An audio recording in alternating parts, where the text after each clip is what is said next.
नमस्कार दोस्तों, ASB news India के डिजिटल पैनल आपके अपने Facebook page, YouTube channel Amrish Balyan पर आप सबका हार्दिक स्वागत है, अभिनंदन है।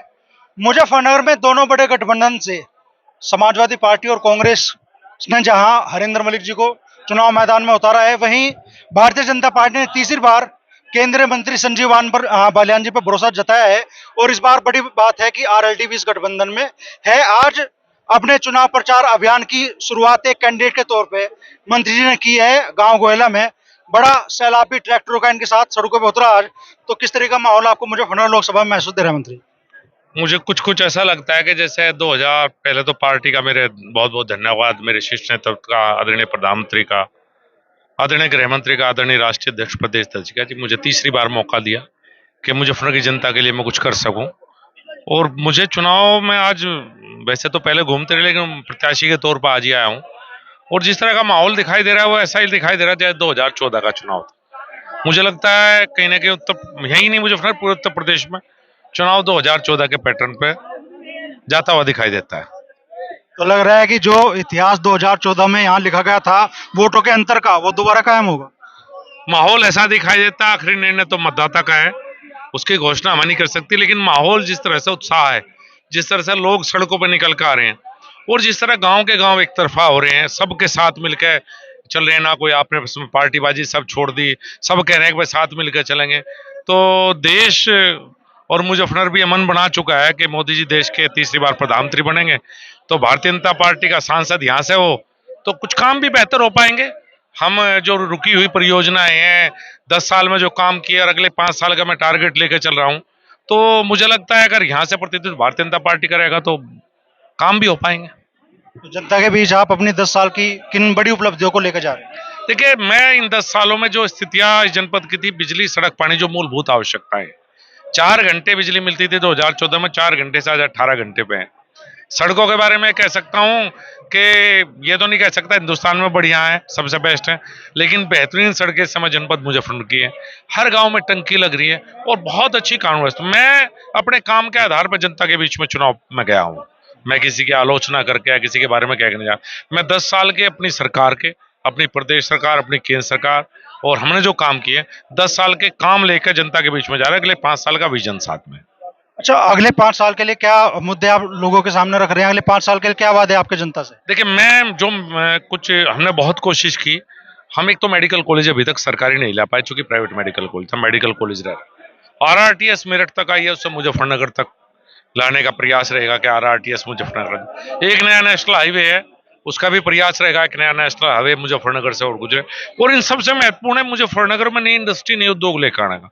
मेरा एक सपना है कि मुजफ्फरनगर जनपद के युवा को मुजफ्फरनगर जनपद में रोजगार मिले।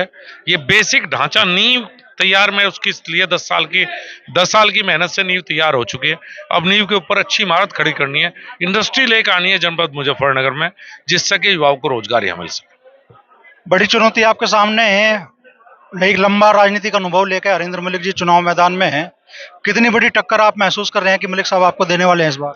देखिए, ये तो तय जनता करेगी, लंबा अनुभव इसमें कोई दोहराए नहीं, बड़े नेता है जनपद के, लेकिन जिस तरह का लोगों का उत्साह दिखाई देता है जब गोयला जैसे गांव में आते हैं और सारा गांव एक साथ निकलता है, तो फिर ऐसा लगता नहीं कि चुनौती कहीं है। और मैं तो जिस तरह का बताया ना, 14 के तर्ज पे चुनाव जाता दिखाई दे रहा है। देखिए, हमने जो यहाँ किया, एक तो किसी के पास देखिए, चुनाव सिर्फ सांसद का नहीं है, आप प्रधानमंत्री भी तो चुन रहे हैं साथ में। एक तरफ तो मोदी जी है, दूसरी तरफ पता ही नहीं कौन है। अरे भाई, वोट किसे डालोगे? कल किसी नहीं, मुझे नहीं पता वोट की, जो वोट मांग रहा है उसे भी नहीं पता कि वोट किसे डालनी है। देश में मोदी जी, प्रदेश में योगी जी, जिस तरह का माहौल है, जिस तरह का वो है, जनता उसी के साथ चलना चाहती है। अच्छा, किसानों की समस्याएं, किसानों के मुद्दे और किसान आंदोलन इस चुनाव में मुजफ्फरनगर लोकसभा क्षेत्र में मलिक साहब बड़ा मुद्दा बना रहे हैं। क्या कहना चाहोगे? भारतीय जनता पार्टी के शासन में किसानों की जो अनदेखी हुई है, वो जो आरोप है, उन पर आप क्या कहना चाहोगे? जब उनकी पार्टी की सरकार थी समाजवादी की, तो 1800 रुपये महीना बिजली का बिल था, अभी मैंने कहा। अब 1800 से तो जीरो हो गया। पहले 1 बीघे में मिट्टी ठा लो तो 10 लाख का जुर्माना आता था, वो जुर्माना भी आना बंद हो गया। जब उनकी सरकार थी, जहां आप खड़े डार्क जोन में था, एक ट्यूबवेल नहीं लग सकती थी, अब ट्यूबवेल भी लग रही है। जब उनकी सरकार थी तो इस बात पर धरने प्रदर्शन होते थे कि गन्ना मिल में चला जा, पेमेंट आवे ना आवे। 2014 में सांसद बना था, 20,000 करोड़ रुपए उत्तर प्रदेश के किसान का बकाया था। तो मैं उनसे पूछूं पहले, भाई ये मुद्दे जो मैंने, अगर इनमें कोई झूठ कहा हो तो इसका जवाब वे देते। अरे किसानों के लिए अब तो कम, पहले तो शुगर मिल चलवाने के लिए आंदोलन होते थे, अब तो एक शुगर मिल बजाज है देगा जिसका पेमेंट लेट है, कहीं शुगर मिल तो ऐसी है 7 दिन में पेमेंट कर रही है। तो किसानों के मुद्दे तो भारतीय जनता पार्टी ने हल किए हैं। उनने कुछ किया हो किसानों के लिए तो वो बता दे, हम भी जवाब दे देंगे। वो कह रहे हैं कि 12 तुगलक रोड खाली कराई गई, उसे किसान बोलेंगे। अब चौधरी जयंत सिंह हमारे साथ हैं, ये बाजा बजाना बंद करें, नहीं तो पुरानी चीजें निकल जाएंगी। चौधरी जीत सिंह मुख्यमंत्री क्यों नहीं बने, ये भी निकल जाएगा। बहुत सी बातें हैं पुरानी निकल के आएंगी, वो ठीक नहीं है निकालनी। अच्छा, आखिरी सवाल मैं आपसे कर रहा हूँ। राष्ट्रीय लोकदल के भारतीय जनता पार्टी के साथ आने से गठबंधन में भारतीय जनता पार्टी के चुनाव को वेस्ट यूपी में खास तौर पर, चूंकि पिछले लोकसभा चुनाव में बड़ी चुनौती आप लोगों को मिली वेस्ट यूपी में, और फिर विधानसभा चुनाव में, अब वो चुनौती पार करने में कितनी मदद आपको मिल रही है और आपके चुनाव को व्यक्तिगत कितनी मजबूती मिल रही है? देखिए फर्क पड़ता है, क्योंकि लोकदल के भी कैडर की वोट है, कार्यकर्ता है उनके भी। जब दो दल मिलते हैं तो दोनों को एक दूसरे का फायदा होता है। जहां लोकदल लड़ेगा चुनाव, वहां निश्चित रूप से लोकदल को भारतीय जनता पार्टी का फायदा होगा, और जहां भारतीय पार्टी पश्चिम में लड़ेगी वहां में लोकदल का फायदा निश्चित रूप से मिलेगा। पूर्व विधायक उमेश मलिक जी भी हैं साथ में हमारे। बड़ा दर्द छलका, आरएलडी विधानसभा चुनाव में साथ क्यों नहीं आई रहे? कहीं ना कहीं आरएलडी का जो कैडर का कार्यकर्ता है और भारतीय जनता पार्टी का कैडर का कार्यकर्ता है, वो कहीं ना कहीं एक समाज में होने के कारण, उसी समाज से मैं भी और संजीव बालियान भी बिलोंग करते हैं। तो जब हम आपस में ही बूथ के ऊपर खड़े होते थे तो उसका नज़ारा कुछ और होता था। अब गठबंधन के साथ लड़ेंगे तो इस बार नज़ारा कुछ और होगा। जैसे गोयला गांव, बुढ़ाना विधानसभा का ऐसा गांव जो पूरी बुढ़ाना विधानसभा में गोयले से संदेश जाता है। आज जैसे ही हम गोयला गांव में आए, संजीव बालियान जी और मैं, तो ऐसा नज़ारा देखने को मिला कि जिन लोगों का मतलब हम जाते भी नहीं थे समझो, और ऐसा मन में रहता था कि भाई लोकदल वाले हैं, ये है वो है, वो सब लोग आज वहीं सड़क पे खड़े थे। पूरा गांव 100 का 100% गांव आज साथ था। इतना बड़ा हर्ष उल्लास के साथ अलग प्रकार का उत्साह पैदा हुआ है। वो जो लाठियां आमने सामने होती थी सारी एक तरफ हो गया। वो सब एक तरफा होगी और एक तरफा ही सब बूथ चलेंगे।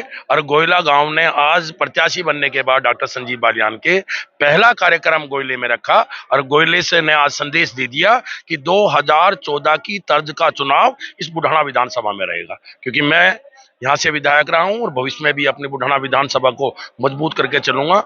और जब चर्चा थी चौधरी साहब के चुनाव में कि 50,000 से हारेंगे, 35 से हारेंगे, 70 से हारेंगे, उस समय मात्र बुढ़ाना विधानसभा में 14,000 का डिफरेंस था, जो इस बार गठबंधन होने के बाद उल्टा हो गया। इस बार वो कम से कम 25,000 से चुनाव हारेंगे। एक बस आखिरी सवाल, 2014 वाला आप चुनाव परिणाम कह रहे हैं दोबारा दोहराया जाएगा, क्या आरएलडी के साथ आने की भी उसमें उस आने से उन दावों को मजबूती मिलेगी? निश्चित रूप से मदद तो मिलती है। मैंने पहले ही कहा, अभी विधायक जी ने खुद कहा कि दो जहां बीच में डिवीजन था, वो डिवीजन खत्म होकर सब लोग एक हैं। भाई भारतीय जनता पार्टी लोकदल में डिवीजन तो हर गांव में था ही, अब सब लोग एक साथ हैं। और शायद अब तो ऐसा लगता है कि लोग चाहते भी थे हम लोग कि सब एक साथ हो, ये डिवीजन समाप्त हो। तो बड़ा स्वागत आज गोयला गांव में हुआ मंत्री जी का, और मंत्री जी कह रहे हैं कि 2014 का चुनाव एक बार फिर से दोहराया जाएगा और इसमें आरएलडी के साथ आने की भी बड़ी भूमिका होगी।